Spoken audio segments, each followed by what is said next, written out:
Welcome everyone to Solving Kids Cancer UK's Neuroblastoma Parent Symposium 2026, the second of our weekly six-part webinar series.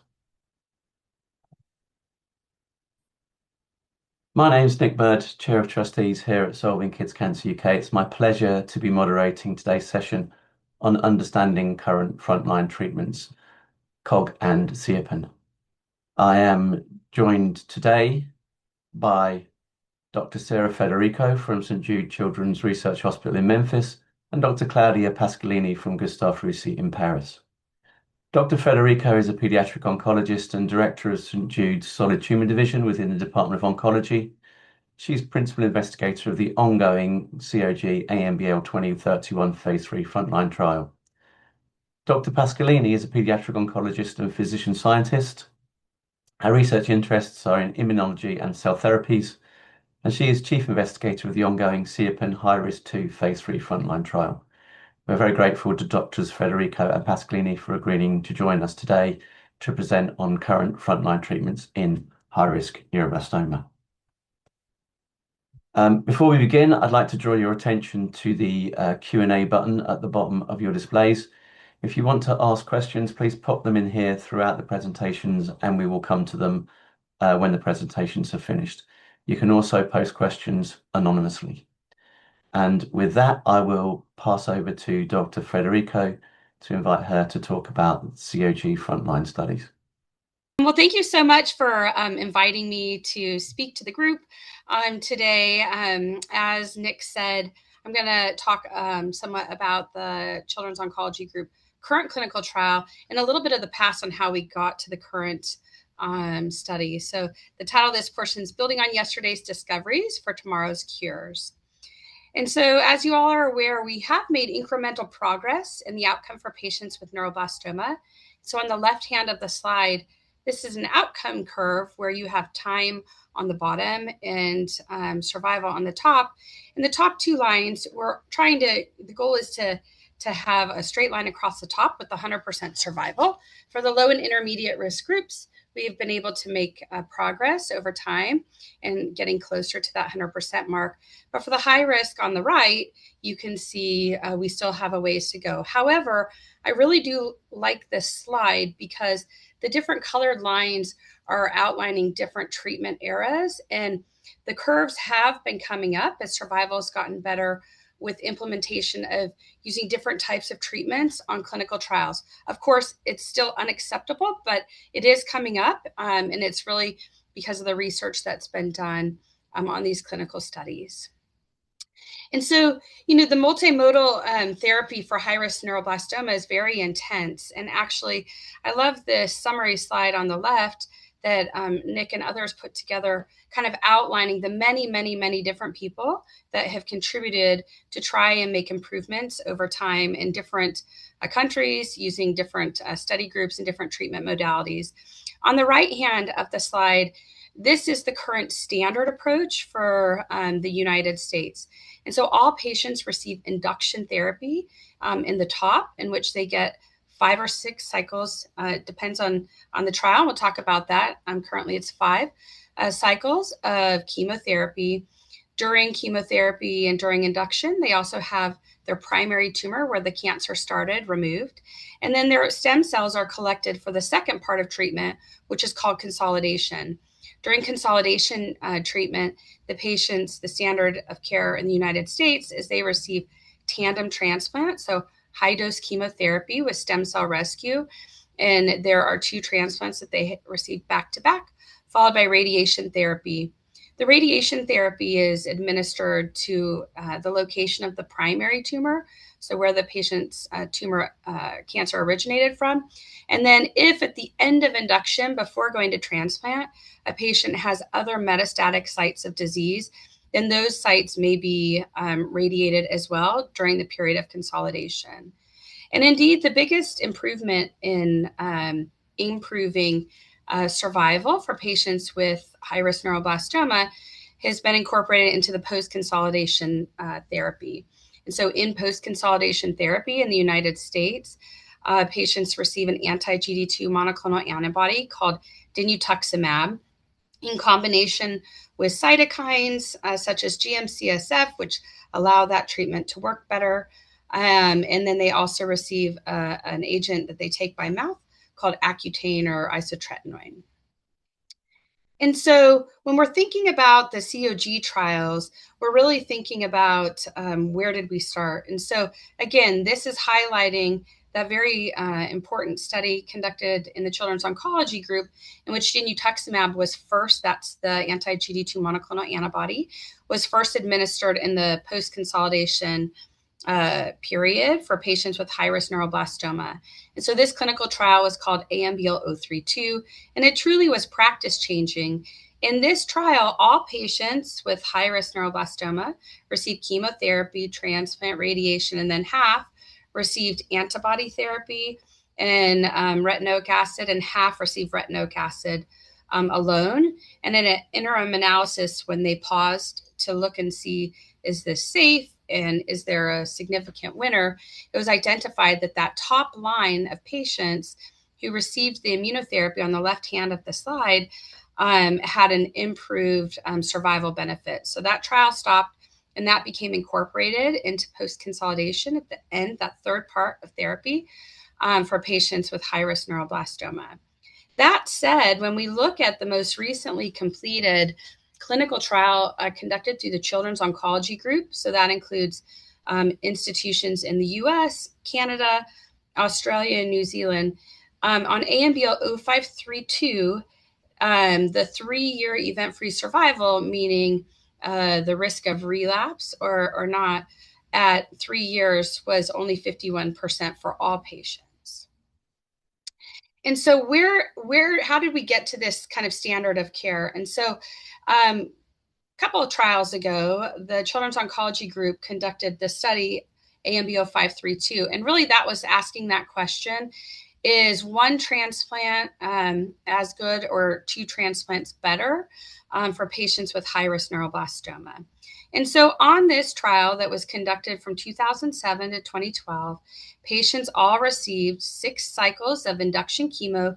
Those are the pale blue circles and pink circles, as well as the ones on the left, the squares, followed by patients were then randomly assigned to receive either single transplant using carboplatin etoposide melphalan, or a tandem transplant using thiotepacyclophosphamide and carboplatin etoposide melphalan. At the end of that study, it was noted that patients who actually had the tandem transplant, so the 2 back-to-back transplants during the time of consolidation, had an improvement in event-free survival at 3 years. And so in the box on the right hand, you can see that the patients who had received a single transplant, their 3-year EFS was about 48%, and those who had the tandem transplant, their 3-year event-free survival was 61%. So these are survival curves that then further looked at those patients and really looked at, okay, well, what about the patients that got tandem transplants, so the 2 transplants, and then also received immunotherapy? And so for those patients on the left hand of the slide, these are looking at event-free in A and C, and overall survival in B and D panel. And what it's really showing is that those yellow lines that you're seeing are the tandem transplant patients that received tandem transplant lines. They're better than the single transplant line across the board. And for those patients that actually received antibody on 0532, because not all patients did, in the post-consolidation setting at the end of treatment, they really had an improved survival. One of the other things that ANBL532 looked at was radiation and whether when you radiate your primary tumor, we were giving in the US, and we were giving a boost if you had residual tumor in that area and it hadn't all been removed. But on ANBL532, they demonstrated that actually the boost didn't seem to improve outcome. And so that boost was taken out of COG standard therapy. While that data was kind of maturing, the 0532 data, researchers, of course, are always thinking, like, what is the next thing? And I love how well COG actually collaborates with the investigators in Europe, because we're trying to figure this out together. And so in Europe, the primary high-dose chemotherapy regimen that was being used was actually 2 chemotherapies during consolidation, during transplant, called busulfan and melphalan. So I'll call them BuMel. And so that was a question when we were seeing that our colleagues in Europe were having better outcome with the use of BuMel. Should we be using that in the US? And so there was a trial called ANBL12P1 where the patients received actually 5 courses of induction therapy. And induction therapy is given very differently in the US than it is in SIOPEN, and we'll talk about that in a minute, followed by a single transplant with busulfan and melphalan radiation. And then some of those patients went on to receive post-consolidation therapy. And indeed, BuMel was tolerated for these patients. But it wasn't powered. The study was not powered, meaning it wasn't designed to answer is one better than the other. Around the same time as well, forward thinking, trying to think of what is the next therapy that we should potentially include for the treatment of patients with high-risk neuroblastoma, there's a lot of interest about using MIBG therapy. And so a trial was conducted. Brian Weiss was the PI, called ANBL9P1, in which all newly diagnosed patients with high-risk neuroblastoma received 5 cycles of induction therapy, and then they received MIBG therapy. So MIBG for patients, the 90% of patients whose tumor takes up MIBG, this actually delivers the radiation directly to this therapeutic MIBG, directly to the tumor, and has been used in relapse and refractory patients. And so that was included, followed by busulfan melphalan. And this demonstrated that the dose at which it was safe to give to patients with high-risk neuroblastoma who are receiving induction therapy. And this was all building to this trial, ANBL 1531, which was the most recent trial. There's an arm that's open. We'll talk about that in a second, but was the most recent phase 3 study conducted in the US through the Children's Oncology Group, of which Steve Du Bois is the PI. And in this study, it was asking 2 questions, 2 targeted questions. One is, all the patients get standard therapy, but what about if we add MIBG therapy to a group of patients, the 90% that whose tumors take up MIBG therapy, will more of them have an improvement in their outcome? That was one question. And the second question was looking at about 15% of patients whose neuroblastoma has an ALK aberration. So ALK is a gene. Oftentimes, patients with neuroblastoma, they can have these mutations in the gene, and then sometimes you can instead have amplification of the gene. So that's about 15% of the patients. So there was, at the time 1531 was open, there was first generation ALK inhibitor called crizotinib that was available. So for the patients who were initially enrolled and did not have ALK aberrations, did not have an ALK alteration, those patients were randomly assigned, the 90% who had MIBG uptake, to receive either standard therapy or standard therapy plus MIBG. And then there was a second question asking a tandem transplant question versus BuMel, which had been used in SIOPEN. The other question was this ALK question. In the middle of that trial, there are always stopping points during trials to make sure that safety is coming first and that we are not harming patients by adding new things to the therapy.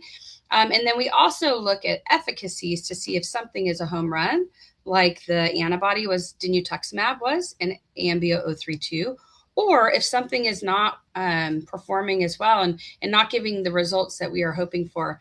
In the middle of ANBL1531, this arm was dropped, the arm that received busulfan and melphalan during consolidation therapy, because it was less efficacious. It's super important to know, though, and to keep in mind that the backbone, the chemotherapies that are given and the way they're administered in the United States are quite different than the backbone, the way the drugs are and the total doses are administered in SIOPEN. And so, I don't want people worrying that, if my child gets Bumel, this is not good. That's not the case. There are some significant differences. So I'm just calling that to attention. In this case, using the COG backbone, this 5-cycle backbone, this arm was dropped. And so that's all led and built to what is the current question that's being asked in this children's oncology group. And this work really comes back to chemoimmunotherapy. So in the relapse and refractory patient population, there were 2 studies that came out about the same time that showed when you add dinutuximab, an anti-GD2 monoclonal antibody, to chemotherapy in patients who have relapsed or refractory neuroblastoma, that many of these patients respond to treatment. And that was very exciting for the group because this really was a big breakthrough. So in ANBL1221, that was the trial conducted through COG that combined irinotecan, temozolomide, and temsirolimus versus irinotecan, temozolomide, and dinutuximab. And you can see that the response in green was 53%, meaning their tumors got smaller, compared to 6%. So that irinotecan, temozolomide, dinutuximab, which I'll call 1221 therapy, really became kind of a standard first go-to for patients with relapse or refractory disease. Around the same time when we were seeing this at St. Jude, we were using an antibody that was similar to dinutuximab, but slightly different in that it was humanized. But the concept is the same. It goes in the circulation looking for GD2, which is present on the surface of tumor cells. It binds to it, and then the patient's immune system attacks the cancer cell. So it's an immunotherapy.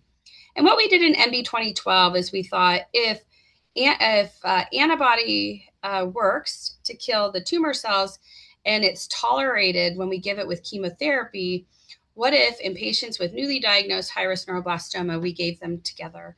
And so in this study, there were 64 patients who received a 6-cycle induction regimen in which the humanized antibody that's shown in the box and is abbreviated HU was added to each cycle of induction chemotherapy.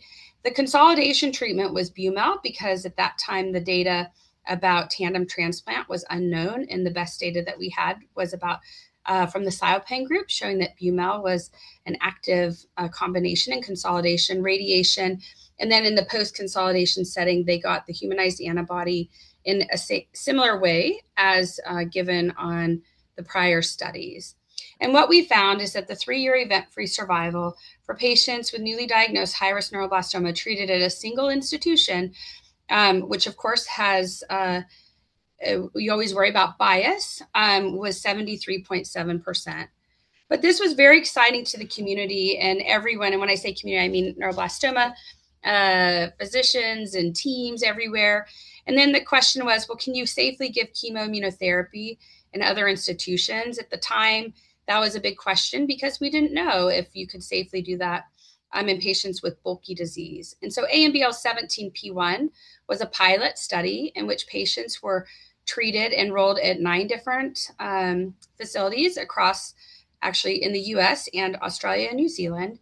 And what we demonstrated that is on a 5-cycle induction regimen, when you add antibody to cycles 3, 4, and 5, followed by the rest of standard COG therapy, that was safe and feasible. So all of that has built to the current clinical trial being conducted through the Children's Oncology Group, which I have the privilege of co-chairing with Thomas Cash, who's out of CHOA, Children's Hospital of Atlanta. ANBL2131 is a phase 3 chemoimmunotherapy study.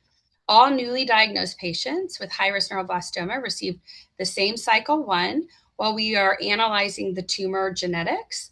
And then once we get the tumor genetics back, usually around week 3, the end of week 3, then the patients are randomized to receive either the standard therapy, which is arm A, in which patients complete the 5-cycle induction regimen, followed by tandem transplant radiation and post-consolidation, or arm B, in which antibody is added to cycles 2, 3, 4, and 5 of induction therapy, followed by the same chemotherapy, or excuse me, same standard regimen. Of course, at the end of induction, we assess and make sure that patients are having good responses to treatment. And initially, when we designed the study, families said, and other investigators said, well, if there's a signal of activity that chemoimmunotherapy, so that's chemotherapy combined with antibody therapy, works in relapse and refractory patients, is there equipoise in giving it to not just doing that for everyone from the upfront space, upfront time point? And so we built in, actually, for patients who are randomized to arm A, where they receive standard chemotherapy, if those patients are not having a good response and are having what's deemed a poor end of induction response, then those patients go on to get chemoimmunotherapy, which I'm showing here on this slide, which is really the same type of therapy that was given on ANBL2121. So irinotecan, temozolomide, and antibody, as well as a cytokine called GM-CSF. We perform disease evaluations after every 2 cycles, and the goal is to get that patient into a good end of induction response, in which case the hope is that then they hop back into standard COG therapy and move on to consolidation. However, a recent thing that was recently an amendment that was added to our protocol is that we've now are going to start pulling off patients who have ALK aberrations. So on ANBL 1531, I shared that one of the arms, so for those patients, 15% of patients that have an ALK mutation, they could receive crizotinib. Well, halfway through that trial, actually, there was really robust data that showed that the 3rd-generation ALK inhibitor called lorlatinib, especially when combined with chemotherapy, cyclophosphamide and topotecan for patients with relapsed or refractory neuroblastoma, benefited those patients. So partway through the 1531 study, actually there was a change that was made, and crizotinib was removed and replaced with lorlatinib. I think that was 100% the right choice, and I commend the many, many people that worked at getting that better, more active agent into that treatment regimen. The tricky part, though, is that it meant at the end of 1531, there weren't enough patients that had been accrued onto the trial to be able to see if it made a difference for those patients. And so what we are doing now on ANBL 2131 is, as I mentioned, patients are having their tumor is sequenced at the time of diagnosis, and results are returned prior to cycle 2. For those patients who have an ALK aberration, they will now be pulled off and they will enroll on ANBL 1531 to receive standard high-risk therapy with the addition of lorlatinib on that treatment arm, so we can answer that really important question of whether or not the addition of lorlatinib helps patients who have an ALK aberration. So the goal of 2131 is building from that 51% 3-year event-free survival of the most recently completed ANBL 532. And so the trial numbers are designed to improve that to 65.5%, which means that we will need about 400 randomized patients, 200 patients per treatment arm. The study activated almost 2 years ago in April of 2024, and there are 182 COG sites in the US, Canada, Australia, and New Zealand who have opened it. And today, there are 257 patients who have enrolled. Since we are now going to be pulling some of the patients off who have ALK mutations and enrolling them on ANBL 1531 to receive lorlatinib, we now, that it kind of extends the number of patients that we need to accrue to the study, as well as the trial duration. And so those numbers are included there. So I really am very grateful for all of the patients and the families who have enrolled their kids on these studies, and all of the many, many researchers around the world who are doing everything we can to advance the field. We're really building on the shoulders of giants, and I do believe that the future looks bright, but we have a long way to go, but we're getting there. So with that, I'm going to say thanks to our study teams, the patients and their families. United Therapeutics has provided dinutuximab and to the Children's Oncology Group, and I'm going to stop sharing and allow the next speaker to speak. Thank you very much, Dr. Federico, for taking us through the journey to the COG current frontline study. I'm now going to invite Dr. Pascalini to present on the SIOPEN frontline studies. I'm very happy to be here. I'm very grateful for the invitation, for being able to present you the current SIOPEN high-risk frontline trial, and then after this presentation to be able to discuss with all of you. So in this presentation, I will show, as Dr. Federico has already done, how we have learned from the previous trials, and how we are currently building a study that has the purpose of significantly improve the survival of patients with high-risk neuroblastoma. So, as we have previously discussed, there are the structure of the trial, of the high-risk trial in SIOPEN is very similar to the one proposed by the COG. We have 4 steps. The first one is the induction treatment, and then we have the consolidation with high-dose chemotherapy, the maintenance treatment, and of course the local treatment with surgery and radiotherapy.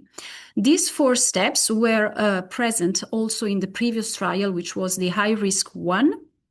So I'm going to go through each step of the previous trial to show you how it has had a huge impact on the current trial. The first question that has been asked in the high-risk one was on the induction treatment. We know that this phase is essential for prognosis, because we know that the importance of the response of the metastasis at the end of the induction is crucial and will predict the survival of patients with high-risk neuroblastoma. At the time of the study, the SIOPEN standard of care was what we call rapid COG. It's a conventional chemotherapy that is given every 10 days. So it's that's the name rapid, compared to the one that was given at the time in the North America, which was given every 3 weeks, which was called modified N7. So this part, the rapid COG, is shorter. It's 80 days. The North America regimen was longer, but given less frequently. What we have showed with this randomization is that we couldn't see any difference in survival between rapid COG and the modified N7. However, we showed less toxicity for rapid COG, especially less mucositis. So we decided that in SIOPEN, rapid COG would be the standard of care for the next protocol. The second question that we asked was about consolidation therapy. As Dr. Federico said at the time, the standard of care for the COG was the carboplatin, etoposide, and melphalan, what we call SEM. However, in SIOPEN, we had developed the busulfan melphalan combination, which had been explored in multi-center analysis, but never in a randomized way with other chemotherapy. At that point, we decided to perform a randomized study comparing our standard busulfan melphalan with the COG standard, the carboplatin, etoposide, and melphalan.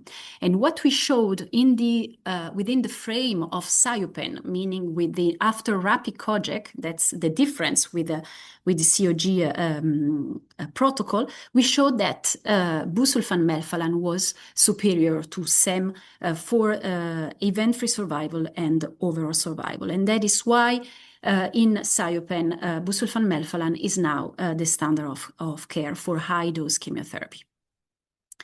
We also asked another question on the maintenance. We have seen the excellent results published by Alice Yu on the introduction of anti-GD2 antibodies. At that point, we decided that it was not ethically acceptable to perform another randomization at that point, because of the very promising results. So what we decided is to introduce to every patient the dinutuximab beta, which is slightly different from the one that has been tested in the US. And however, to randomize one part of this combination treatment, which was including also another immunotherapy, which is called IL-2, interleukin-2, which had the purpose to boost further the immune response. However, it's important to know that this IL-2 was also correlated to most of the side effects of this treatment. So it was important to actually see if we could have an impact on the survival of high-risk patients. What we have showed with this trial, and we confirmed with another one with other IL-2 administration modalities, is that there was no impact on survival of IL-2 by adding it to anti-GD2 antibodies. And that is why now, and it's the same now for the COG, anti-GD2 antibodies plus retinoic acid is the standard of care for maintenance in SIOPEN. So with much less toxicity for this part of the trial. We have also learned about even more about the importance of the local treatment. We have shown that complete surgery, it's associated not only with a better local control, which might be obvious, but also with event-free survival, also with the risk of developing a metastatic relapse. As EFS, but also as overall survival. And since some people might ask themselves this question, we have also shown that radiotherapy cannot be considered as an alternative to surgery. So surgery is always a very important point. Better if incomplete. It's still okay if it's incomplete, which is much better than not surgery at all. So with all of this, it's the summary of what we have learned, even more now, but the main key messages that we have learned to build the next protocol, which is the high risk 2. So with all of this, we arrived to reach a 3-year EFS of 55% for those patients who were able to reach the maintenance with immunotherapy, which is, as Dr. Federico said already, completely unacceptable. And that is why we need to go much farther in the innovation and the treatment that we can propose. With this aim, we built the high-risk 2 trial, which is a trial that is ongoing since 2020, basically. And we have been trying since then to improve each phase of the treatment, as we have done for the high-risk 1.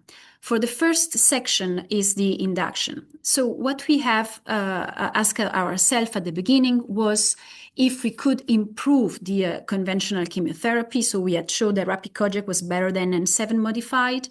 At that time, Germany joined SIOPEN, and they had a completely different chemotherapy that was called GPOH, with chemotherapy that was given every 3 weeks with different drugs. We decided to compare them, Rapid and GPOH, to see if we could improve the event-free survival of at least 12%.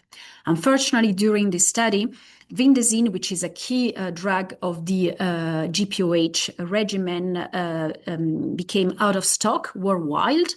So basically, none of the SIOPEN countries could be able to enroll patients in the study because they couldn't have Vindazine anymore. So we decided, for lack of feasibility, because of the reason, to close this randomization. And since then, all patients receive Rapid. In total, we have randomized 240 patients. We will, of course, analyze the results of these patients. However, we know that this analysis is expected to be underpowered. For the second part of the study, the consolidation, so we started from these results, which were that busulfan melphalan was better than SEM. However, at the same time, there was this publication from our US colleagues on the tandem transplant, which Dr. Federico talked about. So also at the same time, we had shown in some retrospective cohorts that for patients with insufficient response, the use of tandem high-dose chemotherapy, which was tiotepa and busulfan melphalan, was associated to a better survival. So these our results plus the results published on tandem transplant in first line pushed us to test the hypothesis of an improvement of survival by adding tiotepa to busulfan melphalan for patients with sufficient metastatic response at the end of the induction. So this randomization has the purpose to increase of at least 12% the survival of patients with sufficient metastatic response, trying to reproduce the results that even potentially hoping to do even better, but to reproduce the results that have been previously shown. We had struggled for this randomization because I think multiple reasons. With the randomization rate, which were quite low at the beginning, 45% of the eligible patients, we have now reached 65%, which can be still improved. We have learned from, I think, our mistakes at the beginning.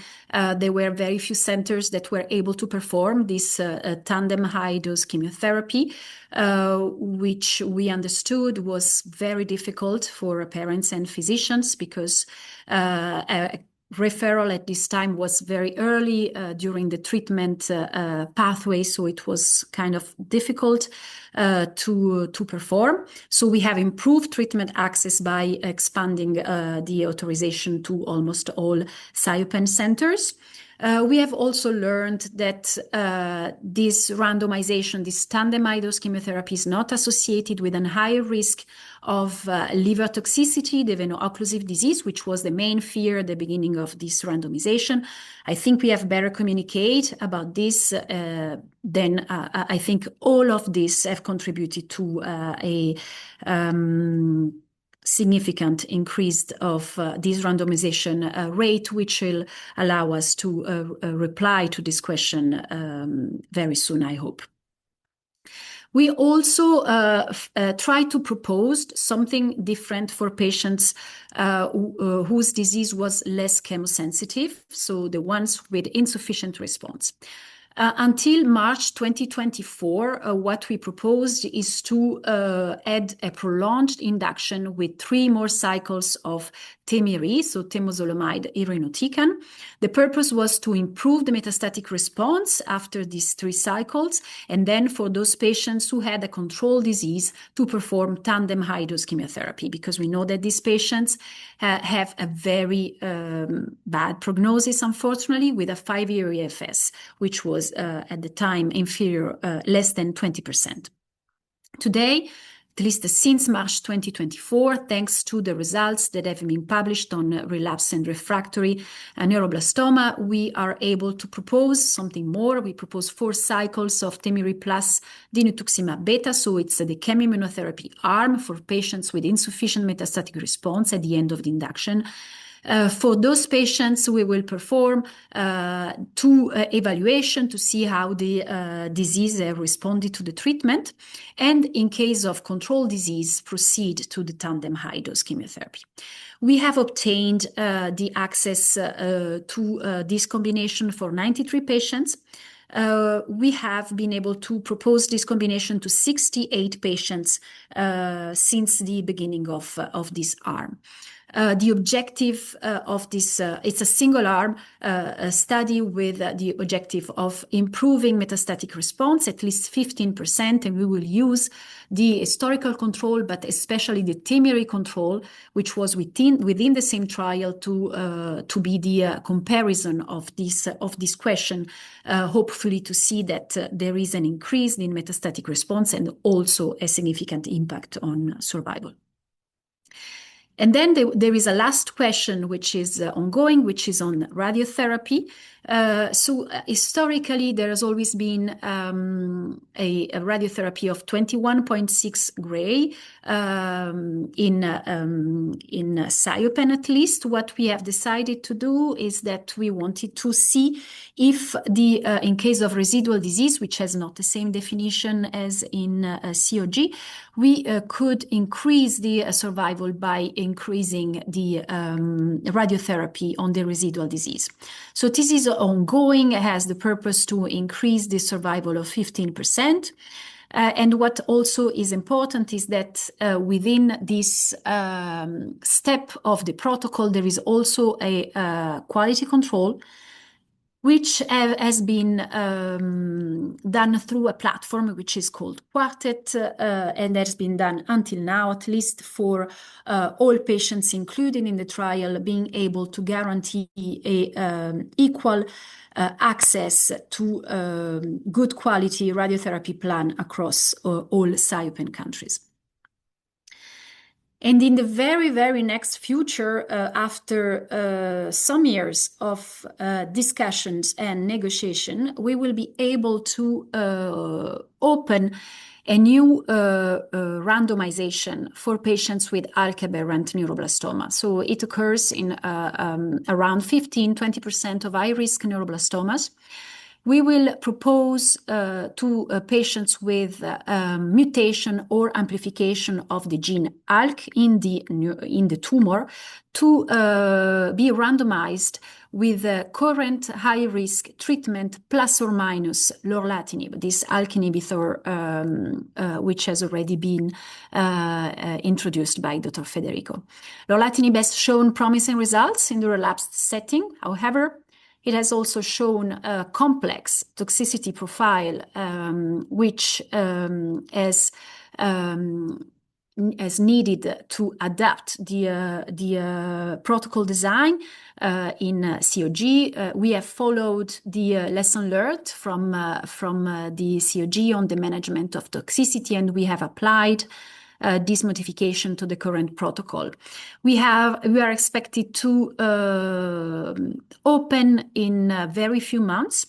We will enroll 124 patients, and the objective is to provide the access to these new therapies to patients, but in a context, in a frame where we will be able to evaluate the efficacy and the toxicity of this combination and its impact also on the global strategy and the global treatment. We will have careful monitoring of the toxicity with safety-related stopping rules to be sure that we can protect adequately children that are enrolled in this trial. And as the next step of this protocol, which has already been asking lots of questions, will be the earlier introduction of immunotherapy in induction. Now we have rapid COG as a standard of care for SIOPEN. So we are currently under discussion with Recordati Rare Disease for an early introduction of the dinutuximab beta with rapid COG starting from the 3rd cycles of rapid COG, with the objective of increasing the event-free survival of at least 15%. And we are hoping to open this randomization early 2027.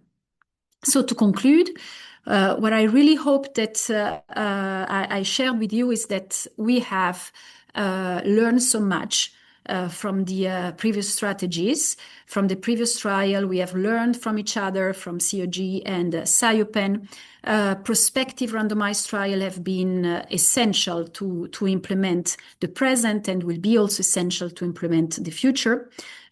We need, of course, to introduce new agents as early as possible in a secure setting And we also need, as a SIOPEN, to be able to ensure that this access to innovation is equal and equally spread across the different SIOPEN countries.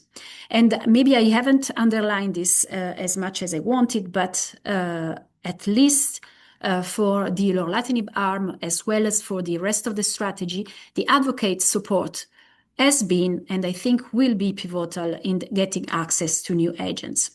So with this, I conclude. I will stop sharing, and I'll be very happy to answer to your questions. Dr. Pascalini, thank you very much for your presentation. So we just have time for a few questions. And not unexpectedly, there is a theme of the questions around the question of transplant, the question of no transplant, single transplant, tandem transplant. And I just noted going through your presentations, there is clearly, in terms of the evidence, there is 0532 where tandem was shown to be superior, including in those patients who went on to receive immunotherapy. In HR1, Bumel was deemed superior to CEM. In 1531, the Bumel transplant was dropped. And in MB 2012, in the chemoimmunotherapy study, Bumel was the transplant of choice. And then against that, obviously, there are institutions who do not do transplant, and some children in wider institutions who don't receive transplant due to physician and parental choice. And so I guess wrapping all that up, how are we going to answer that question? I know it's a big one to ask you both, but how are we ever going to get to the question of the role of transplant, or is it something that is just continually under review? So maybe I'll start with you, Dr. Federico. Yeah, a really, really important question, and one that I wish I had a great answer to. I think the answer comes in two parts. I think that, as you mentioned, there is data to show that intensification of treatment with transplant definitely has benefited some patients. The hard part is that we have not been able to tease out that group of patients that benefited from that type of intensification. So in the current studies that are being conducted, the current COG trial, as well as the prior one, ANBL1531, there are some important correlative studies, biologic studies, where we're trying to see if we can identify, circulating tumor DNA and how that might be a signal of patients who are responding or not responding. We're going to have a lot more genomic data on the patients who are treated on ANBL1531 and ANBL2131, and in combination with the response data and the way we assess for response, I'm hopeful that we will start to tease out groups of patients that are having an early great response, and then maybe think about them in the future of not needing necessarily to give the same level of intensity or not. It's a really important question at COG in the US, and definitely with our SIOPEN colleagues. The next COG trial is asking a transplant question, and the question there is whether or not if you replace it with chemoimmunotherapy, will you have better outcome, or at least as good an outcome? But that's going to take some time, and I know that's not what anybody wants to hear. Because all of this takes too much time. I can share that people are being very thoughtful at trying, when we're designing clinical trials, to try and make sure that we can get the data so we can inform future studies and really hopefully move the bar for future patients, but hopefully not need the same number of patients that have been required and the same length of time for treatment. So, I mean, I think that the answer is twofold. We need to assess it, number one, and then we need to determine better biomarkers of response so we can see which patients may need that intensification and which patients may not. Thank you. Paola, do you want to take the next question or Yeah, anything? I mean, just to say we have exactly the same approach in SIOPEN, so I won't waste any more time so we can go to the next question. So there's a question here about MICN amplified children, and I guess it talks to the heterogeneity of high-risk neuroblastoma as a disease. And basically the question is asking whether children who are MICN amplified and who complete frontline therapy without evidence of disease actually go on to have better long-term outcomes. And I guess this speaks to MICN being a marker of disease that might respond well to chemotherapy, but might relapse earlier rather than later. So I don't know if you want to take that. Yes, that's exactly the case. I mean, you replied already to the question. We know that when we have a child with a MYC amplified disease, we try to do our best, even more than usual, to try to avoid any pause or any delay on the treatment, because this disease might be able to relapse earlier than the ones that are not amplified. However, what we also saw is that for patients with a metastatic disease, in case of a MYC amplified disease, the overall survival is not different to the other ones. So it means that for those that will respond, that have the disease that respond to treatment, the possibility of surviving is the same than the other ones. We are, of course, more in difficulties in case of second-line treatments, because we know that in case of an MYC amplification, the response to relapse might be, to relapse-related treatment might be more difficult for some kind of treatment, but this is another story. Yeah. I think that's an important message, that actually if you're designated as high risk, whether you're through stage and age or MYC amplification, there are no worse within that group. I think that's an important message for the community. Carrying on with the kind of thorny themes, we have a question about the use of DFMO in maintenance therapy, obviously recently approved within the United States, and any plans to include DFMO as a maintenance therapy in ongoing studies. Yeah, so we being the study team, the ANBL2131 study team, when we saw the approval of DFMO by the FDA, and just to remind people, that approval is for patients who are in a complete response at the end of treatment that then took 2 years of DFMO, and the data suggested that fewer of those patients had a relapse than those that did not, in a historical control of patients who did not receive the DFMO. As a study team, we had initially proposed incorporating that, even though the trial had already started, much in the same way that 1531 changed the ALK inhibitor in the middle of the trial. But for COG, the way these studies work is that there is this national organization, CTEP, that oversees and helps with the funding of the trials and has to approve it and has a scientific review board. That board had some concerns about the data and what they wanted to do. They felt that we should leave that outside of the trial and allow, so that is the approach we took. And so we were not able to include it in ANBL 2131.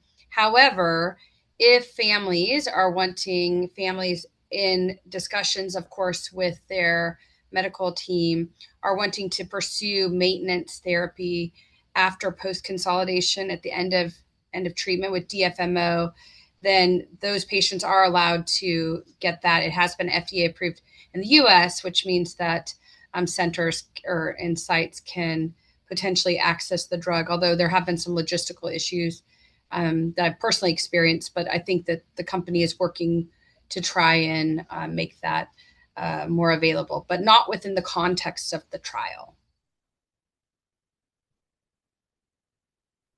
Okay, thank you. Maybe we'll just take one more question before we wrap up. And I think this is another one that is a big topic in terms of parents, and that's those children who successfully complete treatment and go on to become long-term survivors. How do we look at the long-term effects and study the quality of survival of those patients once they complete enrollment in the frontline studies? This is a very important theme. We have added a long-term follow-up part to our protocol because we believe it's extremely important. There are already several teams that have been working on this. We have built a specific long-term follow-up for these patients. So we have already many results on the long-term effects of the previous trial. Now, what will be important also is to get the information about the current new treatments that were not available before. Yeah, we're taking a similar approach in COG. So there was a trial conducted through COG called the Learn1 study, and that was really trying to gather data on what are the late effects. And by here, I mean, these were measured in patients that were further than 5 years out following the completion of therapy, to try to get an understanding of what those are. There was some great data that came out of that, although it's somewhat limited because it was mostly questionnaires. So within the clinical trials, there are some late effect type studies that are being conducted. Both, the ones that come to mind, of course, are hearing, some endocrine late effects, looking at how the pancreas is working by assessing hemoglobin A1C and looking at thyroid studies while the patient is in their follow-up after completing a treatment. So that's 5 years. And then there is going to be within COG a separate study, Learn2, that will do a deeper dive for patients once they get further off therapy. And I absolutely agree with Claudia that the importance of learning more about the therapies we've included. We just don't know enough about those agents. There are some other groups that are also looking at that on like smaller levels, and it's the same in the US and across Europe. So I think we'll learn more, but we've got to do better as a group. And these patients really experience lots of different therapies and have lots of late effects. And so our goal always is to try and move other better agents or combinations into the upfront setting so that in the future, hopefully we can avoid those late effects altogether. Great. Thank you very much. And with that, I'm going to call a close to this webinar. So thank you for everybody who's joined us today and for your questions, to Doctors Federico and Pasqualini for your talks and answering the questions, and to United Therapeutics, Norgine, and Recordati Rare Diseases for supporting our webinar series. A reminder for everybody that this session has been recorded, and so you'll be able to watch it back at any time. And we'll have our next Thursday webinar next Thursday, Beacon 2, Expanding Treatment Options for Relapsed Neuroblastoma, with speakers Professor Juliet Gray and parent advocate Alan Pearson. So thanks very much for your time today, and goodbye.